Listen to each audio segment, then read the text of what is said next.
मी आपल्या परवानगीने या माझं सुरू झालं जरा हे संपल्याबरोबर बोला। हा गंभीर विषय आहे। मुंबई सगळी विकली जात आहे। बिल्डरच्या घशात मुंबई घातली जात आहे। अध्यक्ष महोदय, काय होईल मुंबईचा? आपण मुंबईचे लोकप्रतिनिधी आहात। मोक्याच्या जागा अदानीला दिल्या जात आहेत।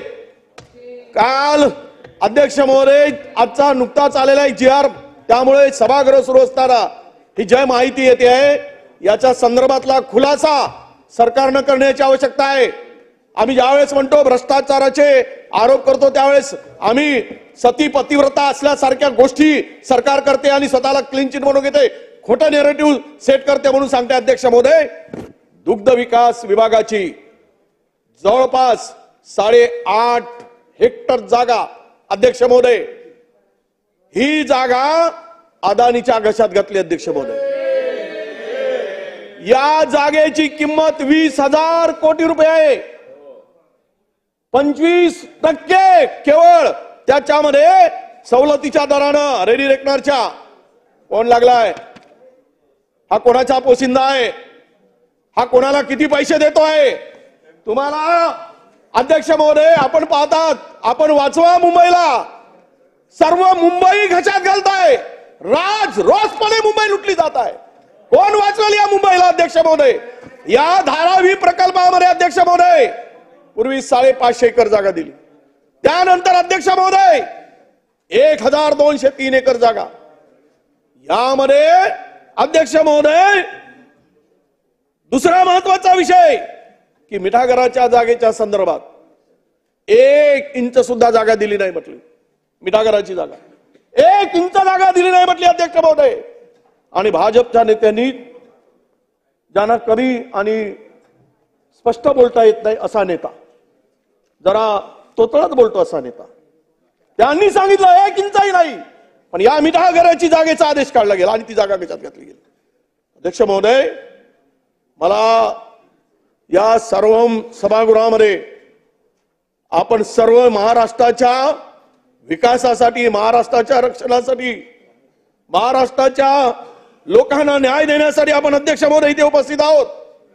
मी आपल्याला विनंती करतोय अध्यक्ष महोदय की या मुंबई घशात घालणाऱ्या कुर्ला जमीन, ही जी दुग्ध शाळेची जमीन आहे, सर्वे नंबर 221 29 8.5 हेक्टर जागा आहे। 10 जून 2024 रोजी एकाच दिवशी सदर जमीन पशुसंवर्धन विभाग, महसूल विभाग आणि अदानी हस्तांतरित झाली। सदर विभाग जमीनचे मूल्यांकन, व्हॅल्युएशन जर आपण पाहिलं अध्यक्ष महोदय, जमिनीचं एफएसआय, जमिनीचं मूल्यांकन पाहिल्यास त्यामध्ये ही जमिनीची मूळ किंमत अंदाजे 20,000 कोटी रुपये आहे। आणि याला विरोध केला म्हणून तुकाराम मुंडे, ज्ञानबा हरी तुकाराम घरी, बोला भजन कीर्तन, ज्ञानबा तुकाराम म्हणाला, ज्ञानबा तुकाराम करताय आणि मूर्ख म्हणत आहे लोकांना, महाराष्ट्राला फसवताय सोंगारेपणा करून, सोंग दाखवून, ढोंग दाखवून तुकारामला का घरी पाठवलं? अध्यक्ष महोदय, त्याची नोट काय आहे?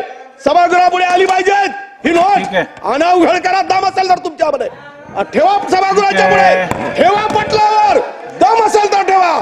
ज्ञानबा करत बसताय मूर्ख म्हणून महाराष्ट्राला। म्हणून माझी विनंती अध्यक्ष महोदय, या जमिनी घशात घालणाऱ्या चोरांना चोर सरकार म्हणून मी म्हणेल, लुटारू सरकार म्हणेल अध्यक्ष महोदय, या संदर्भातली चौकशीचा आदेश आपण तिथून द्या। मुंबई वाचवा, हात जोडून विनंती आहे। हा अदानी पुरी मुंबई साफ करतोय, त्याला राज्याचे प्रमुख, अरे हे काय चाललंय? राज्याचे प्रमुख पाठीशी घालतात। अध्यक्ष महोदय, तुम्हाला विनंती आहे, ही मुंबईतल्या सगळ्या जमिनी, हे 2 प्रकरण आले, उद्या पुन्हा 2-4 प्रकरण, एक प्रकरणाची यादी काय आज एसआरएफ सगळ्या म्हणजे एमएसआरडीसी पासून पण माझी विनंती तुम्हाला आहे की या ठिकाणी या चौकशीचे आदेश आपण द्यावेत। चोरांचा बाजार भरलाय, लुटारूंचा बाजार भरलाय अध्यक्ष महोदय।